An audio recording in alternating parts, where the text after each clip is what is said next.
So I'm just really happy to see everybody. I hope people can find their way here. Hello. So there's probably 6 more people, but I'm so glad that you guys have joined live. It's so much nicer to do this with real people. And, I picked this time because it kind of weeds out everybody who really doesn't want this. So only the people who really want it are here. So I'm so psyched. And most of you know me already. And I am, I'm a person who's been in the legal field for over 40 years. And, for the first half of my career, I was a trial lawyer, and the battlefield is the courtroom. Any problem, we create an adversarial process and we have winners and losers, and all the other stuff gets swept under the rug and it's irrelevant. And so my journey started when I went to India and accidentally met the Dalai Lama. And that, coupled with the fact that I was in a third world country that just popped my brain, I came back to Denver and I dissolved my law practice and I moved to Boulder. And when I came to Boulder, I actually came face to face with and met some other great masters, wisdom beings who, hi, Lisa. I received many teachings from, and they greatly impacted me. And it has influenced the way I work with conflict. And I'm giving this course because in the course of my 25 years of working as a mediator on both sides, with both sides, I have made some what I believe are very valuable discoveries. And they're very valuable because I think they're the cause of all relationship conflict, because they exist in every single case to one degree or another.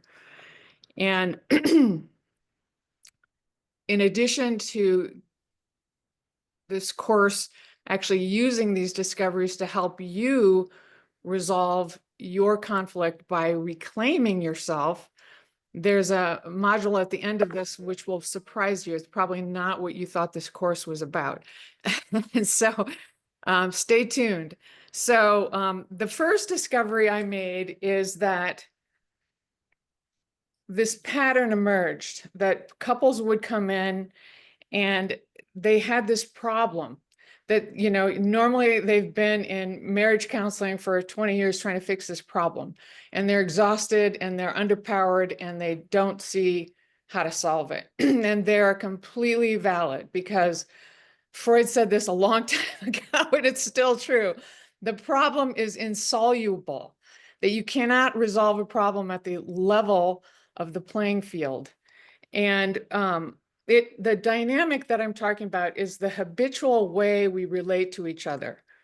It is how we regard ourselves and how we regard the other person. And what I see when this, problem is discussed is that when you peel it away, what it comes down to is both people are giving away their power.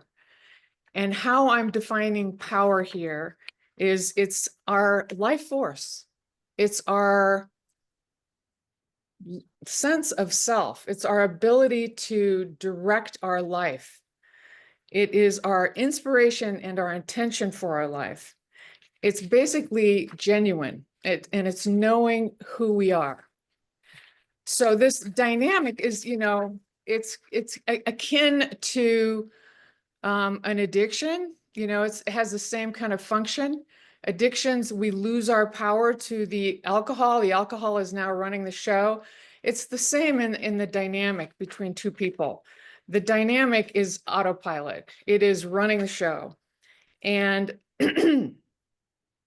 I'm going to give you a very generic example to protect the innocent. Most of my clients are taking this course. And so I'm going to use a generic example, and you'll have like pictures of this in a little workbook that I've done. And basically for example, the husband will come in, he's very, very angry. And he's angry because he's been the provider, he's bringing home the bacon, he's not appreciated. The wife comes in and she's very angry. She has struggled all day long for every day of her life with the children, being the homemaker spouse, and he doesn't appreciate her. And, the husband is doing this because his father did it. And this is just a very generic example. There's as many reasons for doing this as there are people. And he thinks it'll please his wife. And the wife is sacrificing her desire to advance in her career because her mother did that. And she thinks it will please her husband. So when we please our partners, we get our needs met, right? Wrong. We become a treat dispenser. And nobody appreciates a treat dispenser. It's like going to the dentist and getting a toothbrush. We don't go, oh, gee, thank you for working so hard to give me that toothbrush. So the people, all of us, the longer this goes on, the more resentment it builds, and we're totally focused on the problem. And we're oblivious to the dynamic, and we start pointing the finger at the other person. We start saying, there's this problem and it's out of control, and it's this force operating against me from some unknown place, and we try to get rid of it. And I'm going to start telling you a little bit about the wisdom teachings and how we work with this. But first, I'm going to go through the 3 discoveries I've made, and then we're going to go into in depth. So that's the first one, is that there's this dynamic that develops.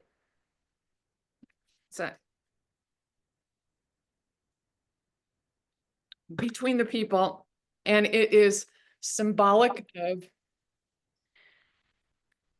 the next discovery I made, is that we give away our power, pointing the finger at the other person. I do not feel appreciated.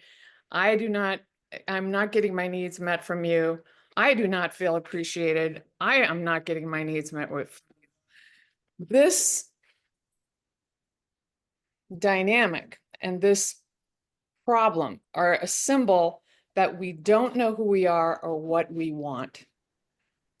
This was a huge discovery because it's really synonymous with looking outside, not looking at who we are and what we want. So what I found was people would come in and I'd ask them, what do you want? And it was like they were taken aback. They're like, what? I thought you would tell us that. And I'm what I'm trying to get people to do is collaborate. And we go into this in another module, but collaboration is all about meeting each other halfway. And we can only do that if we know who we are and what we want, because collaboration is about being genuine. It's about putting your heart on the table and saying, okay, this is what I want, and I'm willing to listen to what you want, and let's create a picture together that includes everything in common. So without knowing that, what people do, they come in and they horse trade and they haggle and they want to make a deal. And I got this used car, I'll sell it to you for $5,000. What do you think? And it's not genuine. And it's what we call use of force. And, one of my teachers, Howard Badhand, used to go like this. He said, what you get by force creates an automatic resistance in the other side. And the court system is proof of that, because 90% of the cases that are filed in the domestic court in Boulder District County are post-decree cases. There are people fighting over what was shoved down their throat because the law was imposed upon them, and they didn't get their needs met. And, the discord and the dissonance is unresolved, and it goes on, and these people are going to live with this forever after. And so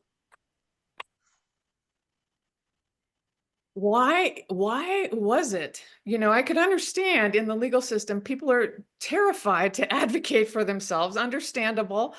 and we give our powers to our lawyers, and we let the judge tell us what we deserve and all of that. But why was it so hard for people to say what they want in the mediation and in their relationships? So from a Buddhist point of view, we are conditioned by all of our upbringing, all of our religion, therapy, media, government, role models. We are conditioned and influenced by everything in our life. And we take on these value systems without any kind of analysis. And, on top of that, science has now proven that our brains are in delta wave until we're 9 years old, meaning that everything we saw our parents do is what has been recorded in us and what we project on reality. And, and here's where Buddhism is very, very helpful, is we think this conditioned reality, our view, our perception of who we are and what we want, is real. And our reality is actually based on our subjective perceptions. It's based on our sense perceptions, our sight, sound, smell, taste, touch, and our mind.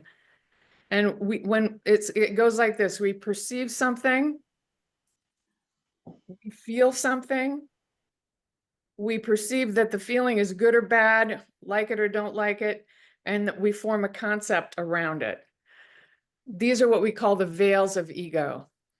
And, once we have a thought about something, it leads to another thought, and it becomes a concept, and then a story, and then we have an image, and we are a collage of all of these perceptions. And believe it or not, this is what I call, this is not the believe it or not, I call this karmic vision. But believe it or not, our partner and our world is a reflection of who we think we are and what we think we want. So the wisdom traditions have a very different way of looking at reality. And they see that everything that is conditioned is coming from what is unconditioned. That makes sense? So there is this creative part of our being, which we call inspiration, a spark. And this is what we call basic goodness, Buddha nature. And it's peeking through all of these veils and concepts and labels. And we can be in touch with that unconditional ground of goodness. And that's what module 3 is all about. Now, even from the Lakota, the Native American traditions and Buddhist wisdom, even the self is a concept. The self is a conglomeration of parts. It's kind of like a Cadillac. We say, this is a Cadillac, but it's not a Cadillac. It is a conglomeration of parts, fenders, tires, but, we just condition ourselves by putting concepts and labels on everything. So now hear this: if there is a problem, this is what the problem is. We all feel like we are condemned by our experiences.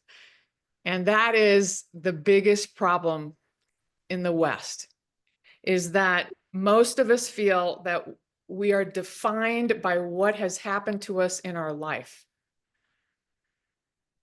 But the things that happen to us in our life do not define us. What defines us and what will determine how the future plays out is our perception of how the things that happen to us we define. So when we don't know who we are and we give away our power and we're pointing the finger at the other, focused outward, we are living in what we call this confused mentality. It's a karmic vision. And I just had this experience that it's just a classic example of, I was telling my friend, and I will keep her name anonymous because she bought this course sight unseen and couldn't be here this morning because she's in her favorite spin class, which is so synonymous with the dynamic. And her question to me was, so what's the correct answer to that question? And I was like, oh my God, what is the correct? Nobody knows. You know, we don't take the time to ask ourselves, who am I? What do I want? And, you know, to simplify, but we're going to really get into this later, what we want is innate. It's inherent. We want love and we want to be loved. We want closeness and kindness. This is how humanity has survived. And who we are is someone worthy of love and giving love. It's the Buddha nature. It's the basic goodness. It's the genuineness. And it is the most powerful magnetic force on the face of the earth. And even science can prove this, you know, down to the tiniest particles. We are genuine. And when you look at these particles under a microscope, if you force them together, when you let go of the force, they go back to the free expression of who they are.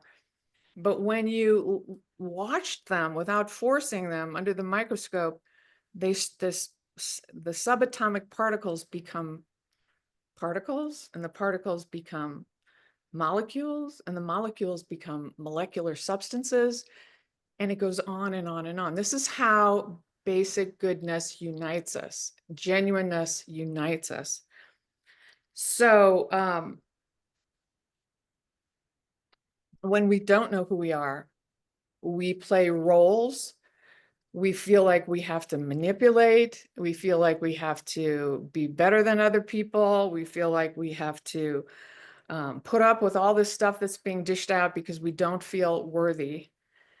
And frankly, we don't feel like we have the energy to be true to ourselves. You know, it's too much work. You know, this has become the norm of how we relate to each other. So this is coming now to the third discovery I made, the final discovery, and then we'll go into how you can use this course to help you with all of this. Well, so why is it that we give our power away? This is the why, the underlying issue that is our part. We each bring something to the dynamic, which is the why of why we're giving our power away. And again, there are as many underlying issues as there are people. And what they all have in common is that it's sandwiched by fear. You know, fear is on one side of this issue and fear is on the other side of the issue, because when we, as humans, we have a lot of power and resources. And when we give that away, we lose our confidence, we lose our sense of ourself, and we invest in fear. And from a Buddhist point of view, that fear spins a cocoon, and the cocoon is a self-created prison that prevents us from feeling fear. And the whole function of fear is to prevent us from doing what we really want to do. And so there are many, many, many exercises that I have come about honestly and supplicated the wisdom beings for these. And I've tried every single one and they work. And they are revealing what this underlying issue is. And, you know, one of these exercises, which I think we all have in common, I mean, I work with a huge cross-section of the public, but I will say that this public is defined as people who are in crisis, who are in relationship conflict. So it may be a skewed section of the public, but every couple I see, I say to them, you do not have the karma to be in a relationship. And what I mean by that is karma is seeing the cause and effect of a good relationship. Most of us have seen the cause and effect of a bad relationship. And not only that, when this is the case, we don't have a caretaker who mirrors us, who looks us in the eye and validates our feelings. So we end up creating this false self, that wins our parents' approval and hence their love. And part of this whole process is we, have internalized the coping skills that we saw our parents use, and they're usually pretty dysfunctional. And that is why a relationship is the highest spiritual path there is, and why I call this course the path of self-discovery. Because the fruition of this is that we are going to learn and see through and let go of all the obscurations, the obstacles, the patterns. There's not anything we're trying to learn from outside, and use the power of a pure vision instead of this karmic vision to purify that karma. If nothing else, it helps us have a different mentality about who we actually are and what we actually want. And we cultivate that, because who we inherently are is that we're all noble beings. We're kings and queens. And the only difference between where we are now, us, and kings and queens, is that kings and queens know who they are. Not only that, they create their environment. They see their world as their kingdom to support and to rule over, which is the opposite of what we have done, which is we have given our power over to our projections, and the projections are taking over. And so I'm now going to go into the modules in greater detail, so you'll see how you're going to work with these in the course. So basically,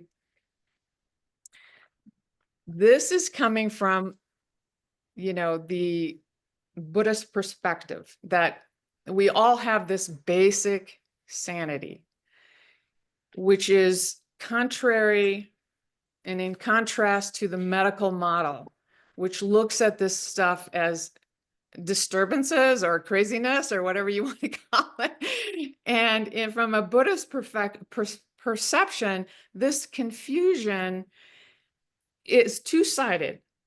Basically, that the demand for all these modalities, the therapy, the drug therapy, the group therapy, all of this stuff, is this coming from this hungry part of our confusion, which is causing this demand for relief. And this is the beginning point in Buddhism. It's where the Buddha, Siddhartha, started from. He sought for many, many years to find the source of the pain and the suffering and the confusion. And he sat down and meditated until he saw that his mind was the source of this suffering and the happiness. And so we are, from a Buddhist point of view, the search for therapy is proof and evidence of the basic wisdom, the basic sanity that we all have. And so we are faced with a very similar situation here. People come in, and I always want to start where we are, because we forget where we are when we go on this journey. And people come in and they're possessed with fear and anger and anxiety. And, it is, and that's the place that we start. So this habitual pattern in Buddhism is what we call karma. And it is an impure kind of distorted mentality.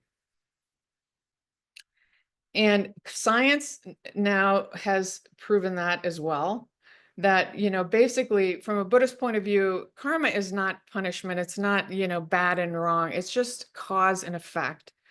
And, the science has kind of looked at all of our habitual patterns and has, has shown that basically, hope I'm letting everybody in here, that our habitual patterns are like wired in our brains. They're neurons that just go in a loop, and they will continue to go in a circle, which is what the dynamic is. It's a cycle. It never quits because you don't change the projector until you bring awareness to this. And this is what this course is designed to do, is that, believe it or not, it's the pure vision of this dynamic is that it is the most beautifully, brilliantly disguised opportunity for us to see ourselves. And, most of us don't have the opportunity to do that, unless you have a mirror that you're looking at all the time, or you have a mediator that's holding space for people to actually see themselves rubbing up against each other, which is where people have these light bulbs go off and they go, aha, and they become revolted about what they're doing. Without that, we're on autopilot. And, the dynamic is actually how we're going to see ourselves. So, I see that we have some Buddhists in the audience, and so they will keep me honest here, but I can say that, and if you've ever had the opportunity to be around enlightened beings or to be in their household, you know what I mean by a mirror. It is like you see yourself coming and going because the atmosphere that they have created and the mind that they're holding you with is so pure. It's that loving kindness, that, upliftedness, it's their presence that allows you to actually see yourself. And that's why relationship is the highest spiritual path. Most of us are continuing to look at the problem, and any time you try to resolve the problem from the level of the dynamic, it is garbage in, garbage out. Nobody will ever be happy, and the underlying issue is unresolved, and we're doomed to repeat the dynamic. And that's why people go into rebound relationships. They didn't learn the lesson they were supposed to learn in the first one. So in module 1, this disturbance, so to speak,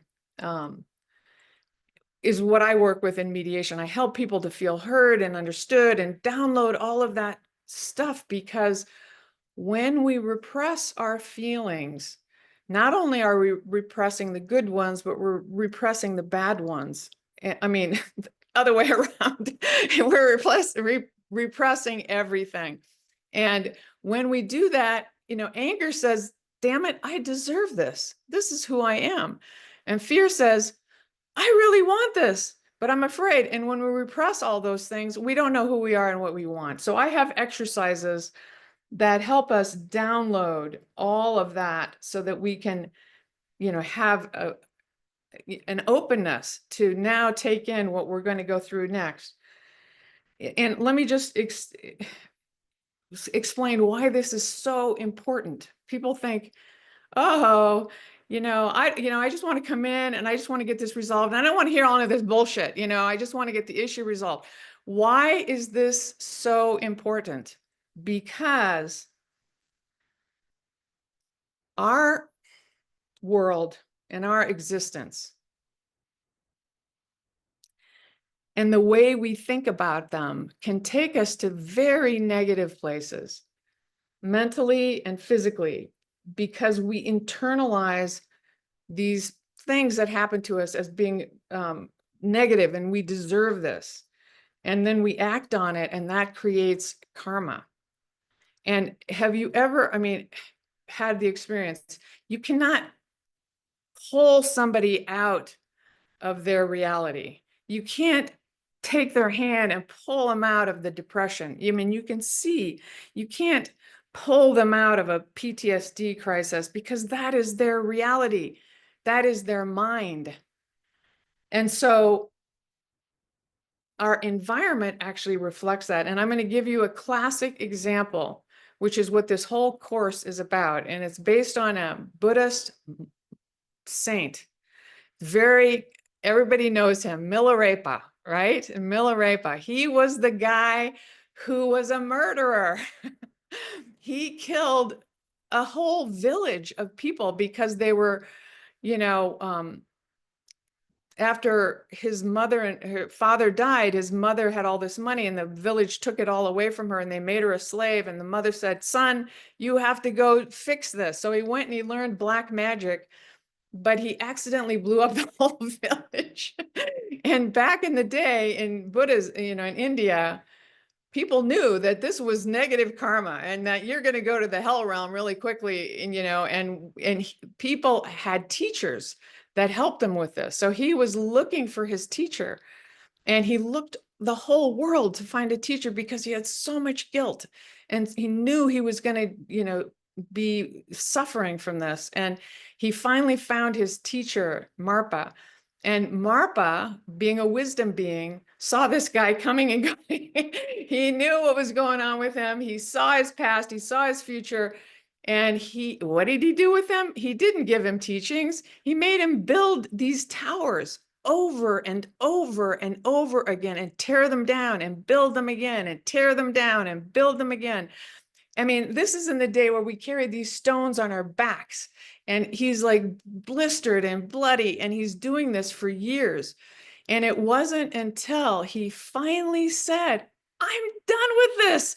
This is bullshit. I don't deserve this anymore, that Marpa gave him the teachings because he turned over that secret little nugget of wretchedness, that unworthiness, and said, I'm worthy. And that's where we have to go through. We have to go through that, because until we do that, we are running from ourselves. And we think we're hiding this, but the wisdom beings can see it. And so, the way we start with this, the first tool in this module is the magic wand. And if you guys know, I have a magic wand on my conference room table. And basically, this is going to help us switch our allegiance from our mentality of problem and pointing the finger to what we want and who we are. And the good news is the seeds, because the seeds of every ending are in the beginning, this is wisdom, and it's going to start a trajectory that is going to get you there, instead of like a 50-50 crapshoot of throwing, everything in the mud on the wall and see what sticks. It's actually your wisdom, and it's the closest thing to non-conceptual wisdom that there is. And so it's important to actually start the process from that, because anything that is worthy of,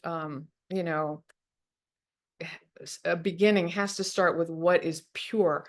And from a Buddhist point of view, inspiration, intention is a very, very powerful part of the mind, because they call it an object ascertaining dharma. It has the power to grab the object of our mind, which is what everything is ultimately, and pull it to us. And from the Lakota tradition, inspiration is everything. It is what we do. Intention is what we do. If you want to know who you are and what you want, look at what you do. It is what we intend. Our world is a reflection of who we are and what we think we want. So, how, you say, do we create an inspiration from this distorted karmic vision? And we don't know who we are and what we want. Very good question.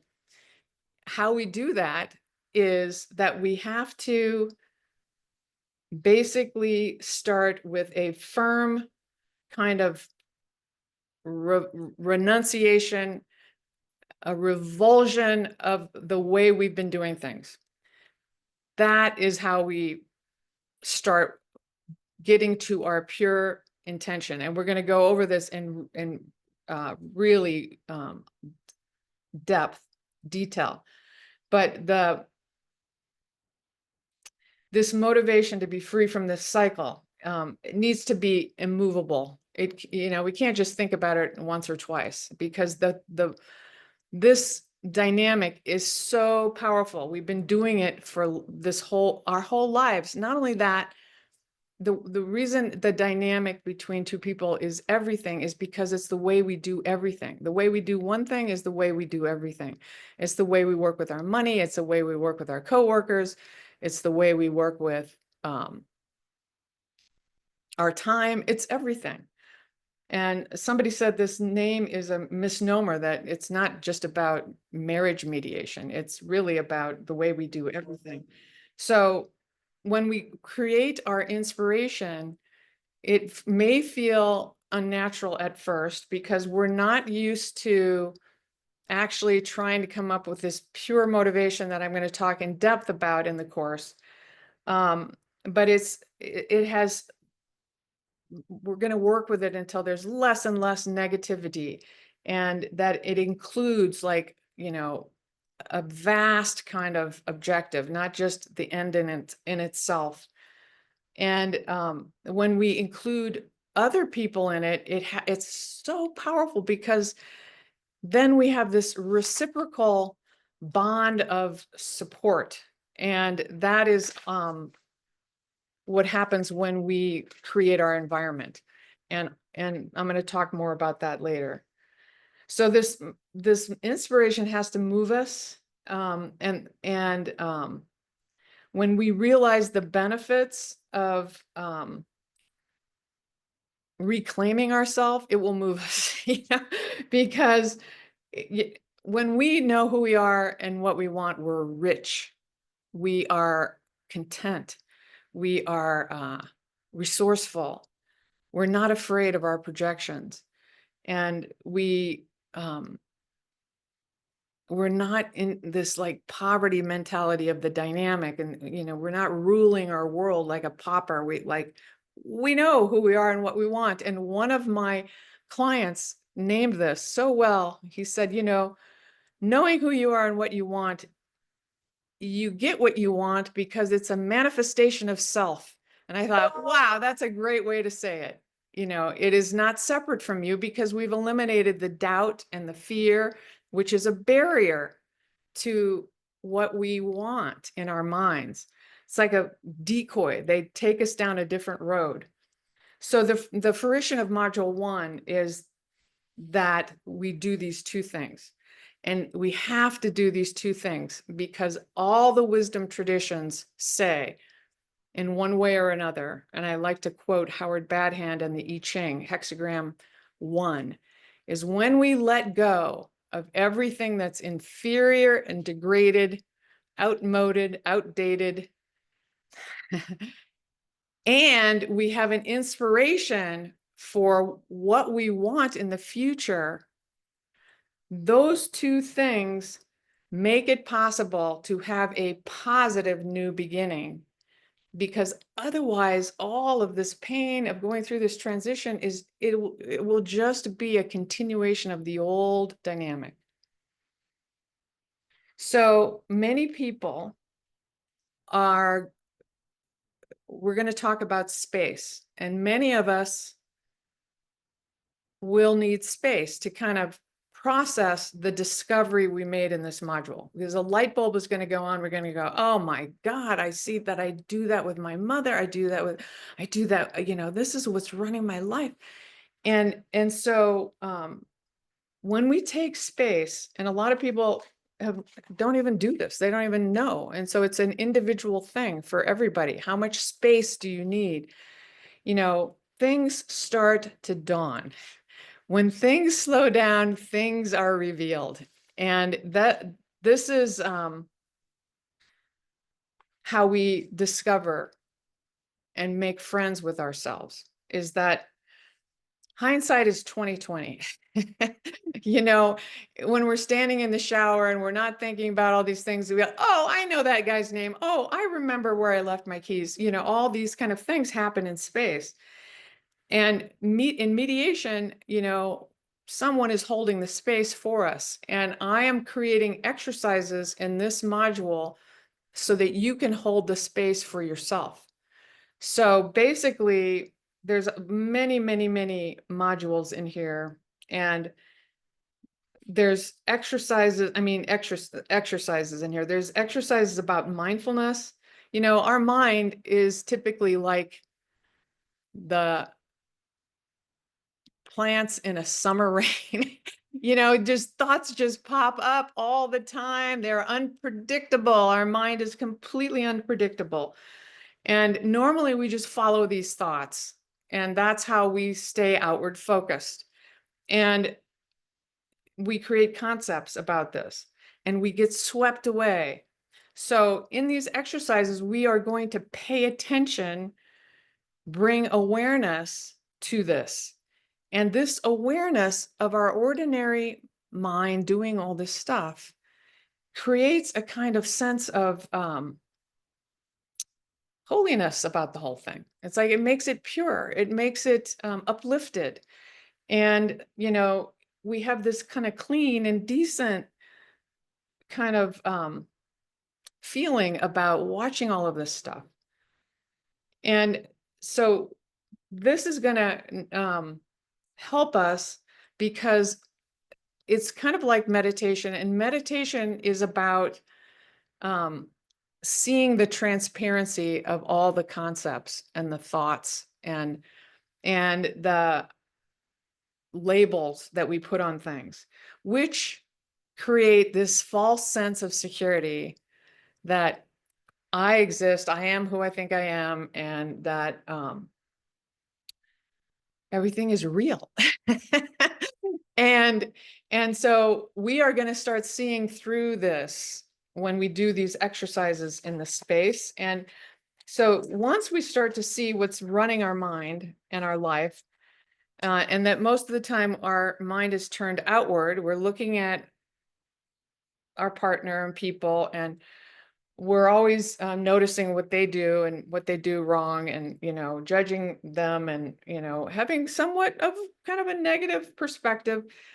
But in the wisdom traditions, nowhere is it taught that by subduing somebody else's mind, we can become happy or enlightened. We need to subdue our own mind, and that's how we become happy. And so these exercises are going to go into what to accept and what to reject, which is what we don't know until we know who we are and what we want. So, and there's also many exercises that are going to prepare us for the next module, because we need to see our past patterns of involvement in relationships. And so we're going to do exercises that, you know, look at who were our past partners, list them all. Who were we in these relationships? You know, we will see, did we have a bunch of non-starters? You know, they were, you know, doomed to, you know, blow up in the beginning. Did we reject suitable partners? Were we ourselves unwilling to meet the other person halfway? You know, all this stuff is going to tell us give us a lot of information. And so then we go into module 2. And that is about my second discovery, or no, this is the last discovery, is like whatever the issue is on one side of this couple is the same on the other side of the couple, only for different reasons. And, you know, this is where we're going to see what we're bringing to this dynamic. And it creates, you know, from the medical model, and I have some therapists here who are not showing their beautiful faces, but they can explain this. But, you know, from the medical model, fear produces a neurosis, and the neurosis produces the fear. And from a Buddhist point of view, we call it a cocoon. This is our self-imposed prison. And there again are as many reasons why do we give away our power? Why would we do that? Why would we not be able to set a boundary of respect? Why is that? Is it because it's much easier to just go along, to get along, than to actually looking at ourselves? What is it? And we're going to see. So, if we take that example I did from the beginning, they're giving away their power because they don't know who they are and what they want. I don't feel appreciated. You don't respect me, but let's take it from the example of like a typical underlying issue. And there's many, many, many, many, and you can even go into pathology if you'd like. Pathology from a Western point of view is reducing everybody to their lowest common denominator by a label, and we don't do that in here. And so a really common underlying issue is fear of intimacy. We're ambivalent about the relationship. And so if we are ambivalent about the relationship, until we realize that, we will keep pointing our finger at our partner and saying, you are sabotaging this relationship. You are not available. You are distancing. You are, all this kind of stuff. And if we're not, see, this is the beauty of a relationship. If you're not in a relationship, you would never see this issue about yourself. Never. Because we're not triggered. And all of our triggers, many of them come from our family of origin. So this course is going to help us identify, acknowledge, and let go of all these obstacles, karmic patterns, and fear. And most of these exercises in Module 2 are about fear. Because fear, until we walk through that door, we are just going to do the same old thing. And in any spiritual path, at some point, we have to encounter our fear. And that's why relationship is, I call it the highest spiritual path there is. So fear is very, very tricky. There's all kinds of books out there. Feel the fear and do it anyway. All these things. And I'm telling you, and we have a very brilliant psychologist here online. It's very tricky. And Buddhism is more vast in its knowledge and volumes than even as a lawyer. I mean, the volumes of books out there. Buddhism, you can fill up 100 billion libraries with books on this. That fear is so basic in us that we don't even know it's there. It kind of arises simultaneously with anything new that we're about to do. And it manifests in all kinds of forms. It can be like a somatic thing. It can be a pain. It can be, just something that we want so bad, and we're so afraid to do it because we are always afraid of the things that we want most. And that is because the things we want most are the things that we haven't been able to overcome our challenges to. And so again, fear is what prevents us from doing what we want to do. So in the I Ching and in the Taoist tradition, there's a hexagram that is called honoring your inhibitions. And this is what I relate to in Buddhism as how we work with fear. And that is that you can't push through fear. If it manifests as a pain, you cannot push through the pain, because what that says, first of all, you're creating karma, because anything you act on, identify with, or feel you deserve, and you act on it, creates karma and creates the seed and condition for the next action. So you can't push through fear because it sends a message. It says, there's something to be pushed through here that I'm afraid of, and I don't have what it takes without the pedal to the metal to do it. And so we have to metabolize fear. We don't push through fear. And this is how, I mean, there's many, many exercises in there. And you will see that these little things that are even our pains are like we have a dynamic with them. You know, like we feel we deserve this pain. And so it stays there. It stays in place because we have a fear of it or we're angry about it. And I'm going to show you how to metabolize fear instead of pushing through fear. But at the same time, very, very important, even though we can't push through it, we cannot let it prevent us from doing what we really want to do. Or again, it reinforces that pattern. So how we are going to metabolize the fear is that we're going to look at it, we're going to know it, we're going to embrace it firsthand. You know, it's in our body. It's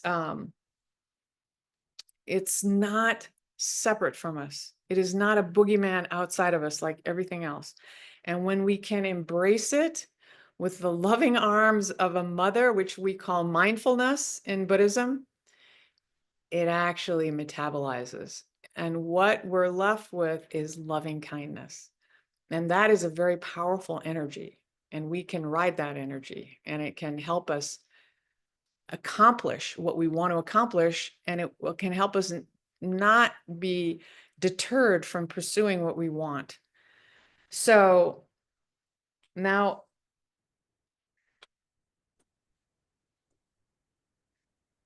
we have to go back.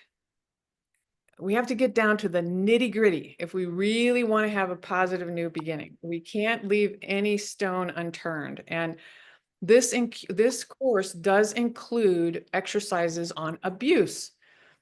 And now hear this, you need to hear this. In the wisdom traditions, they will never take you back to relive or to understand the details of what happened to you. They will never do that, because from a wisdom tradition point of view, when you go touch the fire, you burn yourself over and over again. And guess what? These are little seeds. They are causes and conditions that create the next cause and condition. So we don't want to create more seeds of fear and abuse. But what we do is that we transform this stuff, and we have all kinds of rituals that actually help us to transmute it, transform it. Fire rituals. We list all these people and even suspects, and we visualize them as gods and goddesses or whatever divine being you have before we burn them. And you know, it continues. I mean, this is just an example. So the good news of all of this is that from the point of view of the wisdom traditions, there is wisdom in all of our neurosis. You know, like we said, it can be transmuted because the aversion and the fear and the anger is saying, I really want this, but I don't believe I can have it. And so we learn from these neuroses. We don't throw them out. You know, the problem is the promise. It is, you know, what we work with as our stepping stones. And so to summarize module 2, we're going to identify, acknowledge all these things that are holding us back. And then we have these exercises of letting go. And as everybody knows, letting go is no small potatoes. If you've ever had a pet that is dying, if you've ever, you know, gone through a process of letting go with people on their transitions, it is no small potatoes, you know. And in a relationship, it's like our old shoes, you know, our old shoes. Do we really have to like throw out our old shoes? I mean, why can't we just wear them until they fall apart, you know? You can, unless you want to bring something new in, you know. Has anybody ever had the experience of finally letting go of something, and then a day later, something new comes in? And that, I mean, it's happened to me. It can happen to everyone. And basically, this letting go process is on and on and on, because once we let go of all the the relationships that have colored us and influenced us, and the bad relationships and who we were and what we were in there, we actually get the life force back and we can direct our lives. But there is one more fear that I think remains, and that is what I called the name of this program, which is that our greatest fear and our greatest aspiration is to be who we are in a relationship. And we don't feel like we can set a boundary of respect. We don't feel like we can have that relationship. And after letting go of all these other fears, we may have to look at the fear that we may have picked or attracted or have a partner who may be right for us. They may be the right one, and that is a big fear. Okay. So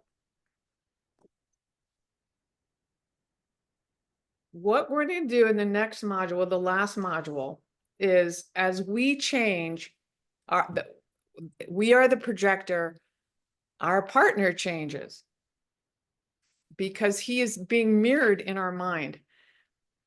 So collaboration is the end point of all of this, that you're going to be able to actually communicate from that place of genuineness and to ask for what you want and be willing to listen to what the other person wants. And this is what we call pure vision versus karmic vision. And, it is, all of this is about just getting closer and closer, becoming more and more genuine, more and more genuine. And we've let go of that kernel of wretchedness, and we look back and we're going to review and like, gosh, actually, I'm not as afraid as I was before. I even have a little bit more confidence. And then we're going to start working with pure vision, which is, Howard Badhand used to say, look for the good, look for the good. In Buddhism, we talk about pure vision, and pure vision is the way we transform things by the way we see it, our perception of it. And when we look for the good, we get a whole panoramic vision of what's out there. We see the good, bad, and the ugly. But when we look for the good, we bring out the good. And when we look for the bad, that is all we're going to see, because our mind is very narrow focused. It becomes very narrow, and we start to pathologize. And frankly, that's how we cook a relationship. I have many, many relationships where people have come in and they've been in years of therapy, and they know that husband is a narcissist and he knows that his wife is a BPD, and they have textbooked each other to the nth degree, and with the cold, hard reality of the truth of their perception, and it cooks the relationship. It is not helpful. And, they come in and I say, it's a little bit too late. Yeah, it's, they've killed the love by that karmic vision. It's the cold, hard reality of what we believe is true.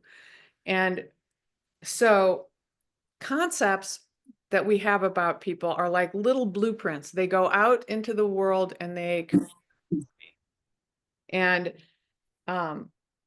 this is what we live in. We live in the reality we create.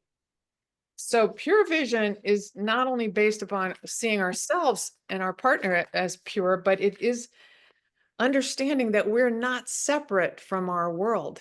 We actually are creating our world. And from a Lakota point of view, they say that the refrain and all the songs that they sing and all these powwows are all my relations, all my relations, all my relations are Mother Sky, Father Earth, the other way around, the birds, the animals, the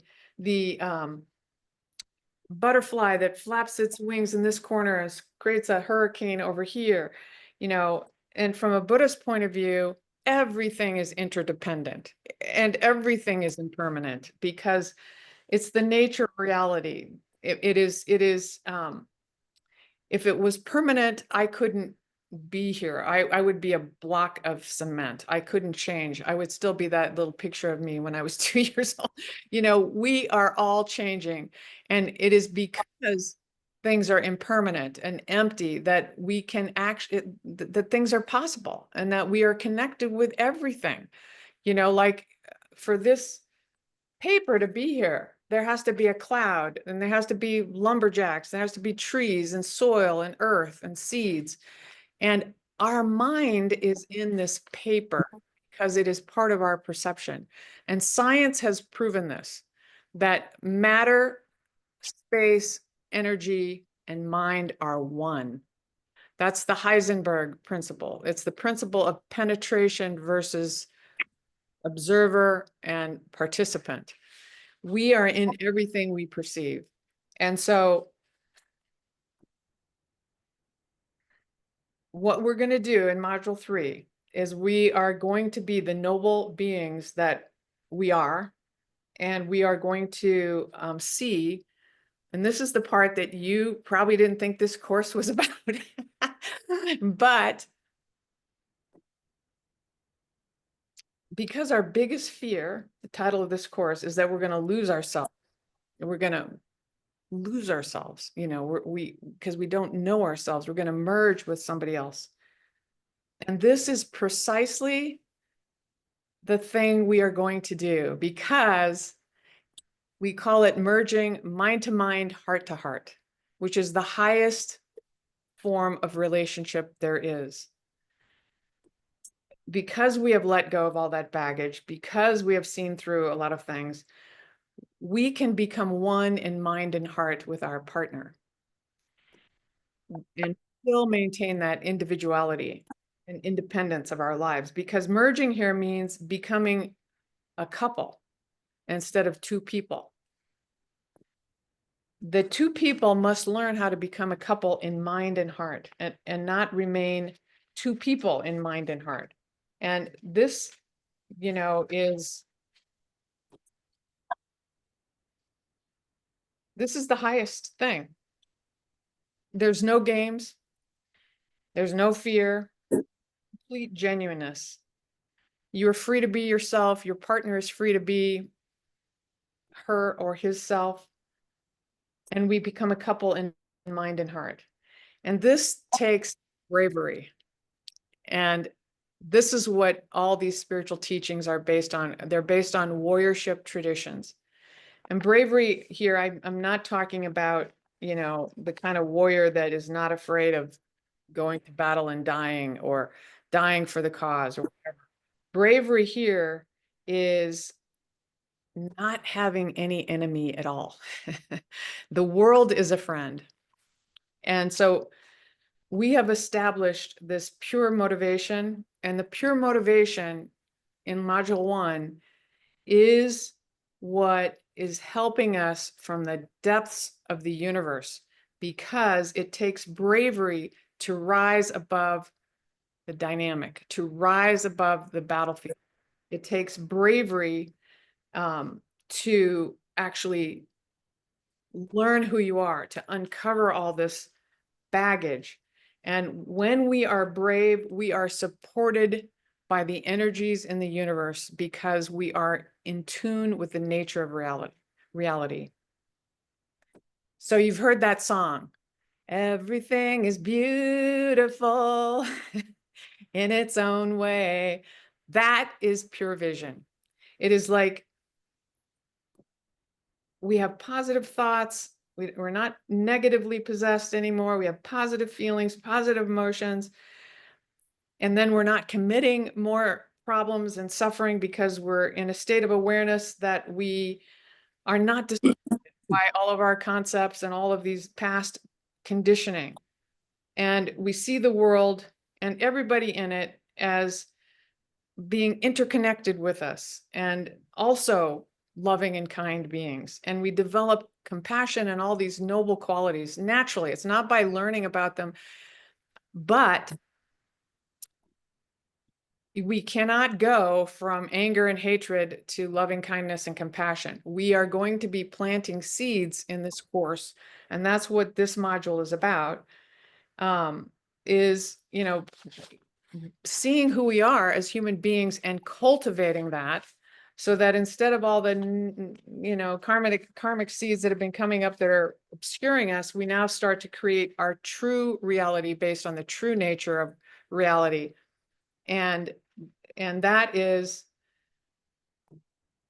genuine presence. So this whole course is about becoming a genuine human being and having that kind of authentic presence that actually radiates, and it creates its own environment, so to speak. And so I could go on and on. I have tons of material, but I see that it's we have like just 10, 15, 20 minutes left. And I want to open this up to any questions that you have. And I want to talk to you about the course and the modules in the course. Any questions you have about that. And anybody that wants to take this course, you're going to get a little workbook that has pictures in it about, the things that I was talking about with the dying and the bubbles out of their heads. And you will be able to, read along and see where these came from and what the purpose of them are. And the modules are, there's only 4, because actually module 2 is so big that I'm going to break it into the exercises with space, and people come in and we're going to work through specific examples that you have that you've had trouble with. And then